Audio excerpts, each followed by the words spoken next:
पिछली रात की तरह इतनी ठंड क्यों लग रही है? तो क्या... अरे, कोई रो रहा है। आवाज तो इसी कमरे के अंदर से आ रही है। कौन रो रहा है?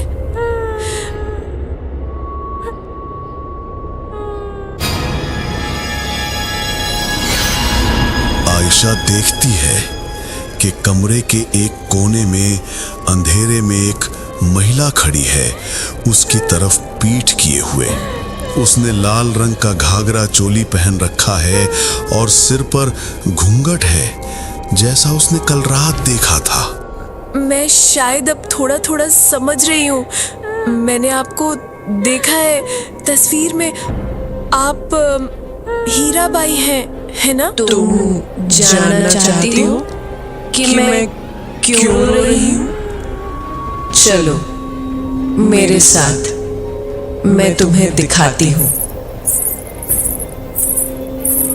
हीराबाई एक एक कदम आगे बढ़ने लगती है और आयशा डर से एक एक कदम पीछे हटने लगती है। लेकिन आयशा के ज्यादा पीछे हटने से पहले ही हीराबाई आकर उसका हाथ पकड़ लेती है। आयशा की आंखों के सामने सब कुछ धुंधला हो जाता है। वाह, बहुत सुंदर हीरा। तुम्हारे हाथों का काम दुनिया में मशहूर होने वाला है। दुनिया के लिए नहीं, मैं ये सब सिर्फ अपनी खुशी के लिए और तुम्हारी आंखों में अपने लिए गर्व देखने के लिए बनाती हूँ। देखो, मुझे मोर पसंद है, इसलिए मैं ये घाघरा बना रही हूँ। मैंने इसका नाम मयूरी घाघरा रखा है। वाह, बहुत सुंदर। मुझे तुम पर हमेशा गर्व रहेगा। हुकुम, मैकडॉनल्ड साहब आए हैं। ये मैकडॉनल्ड साहब मुझे कभी शांति से नहीं रहने देंगे। कुछ बुरा ही हो ये जरूरी तो नहीं। जाओ, मिलकर आओ। जाना तो पड़ेगा ही।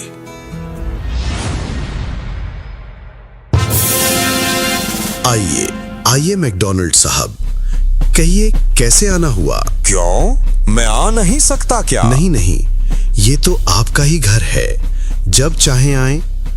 मैंने आपके इस रतनपुर के घाघरे के बारे में बहुत सुना है।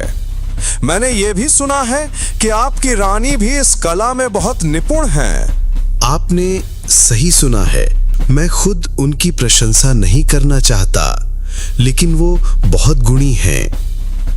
देखिए, मैं महारानी विक्टोरिया के लिए एक सुंदर पोशाक बनवाना चाहता हूं, जिस पर एक मोर बना हो। मुझे पता चला है कि इस काम के लिए आपकी पत्नी से बेहतर कोई और नहीं हो सकता। लेकिन साहब, मेरी पत्नी केवल भारतीय पोशाक बनाती हैं, उन्हें विदेशी पोशाक बनानी नहीं आती। मैं ये अच्छी तरह जानता हूँ। आपकी पत्नी सिर्फ मेरे कारीगरों को सिखाएंगे, बाकी काम वे खुद कर लेंगे, आप चिंता ना करें। प्रताप चुप हो जाता है, समझ नहीं पाता कि क्या कहे। तभी झरोके के पीछे से हीराबाई कहती है,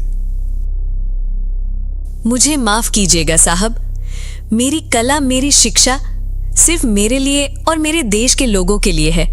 मैं ऐसे किसी को नहीं दे सकती।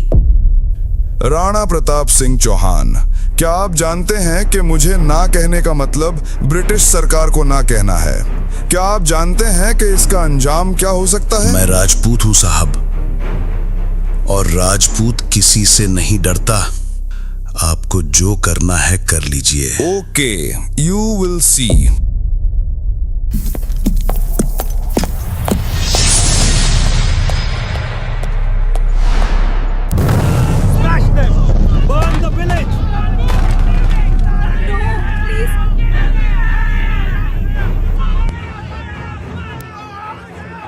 रानी, विदा दो, युद्ध का समय आ गया है।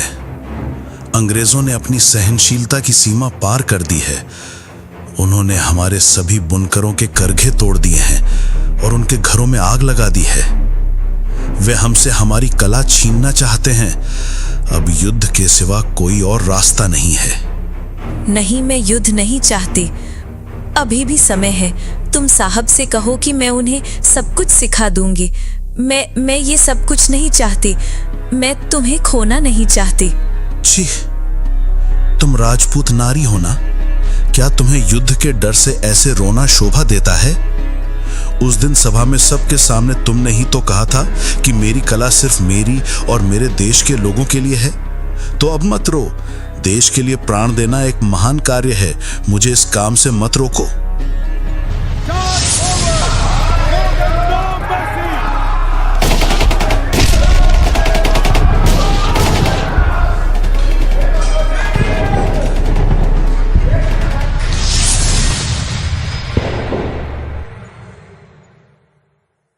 हुकुम,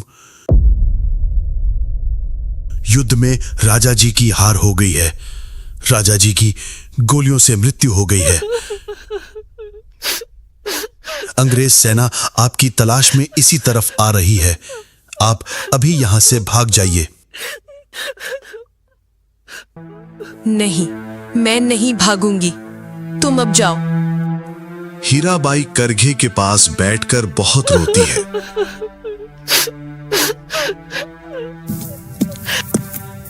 तभी भारी बूटों और बंदूक की आवाज आती है। हीराबाई समझ जाती है कि ब्रिटिश सेना आ गई है। तब वह धीरे धीरे अपने हाथ में जहर की एक शीशी उठा लेती है और एक ही घूंट में पूरा पी जाती है। तुरंत उसके मुंह और नाक से खून बहने लगता है और उसका मृत शरीर करघे के पास ही गिर जाता है।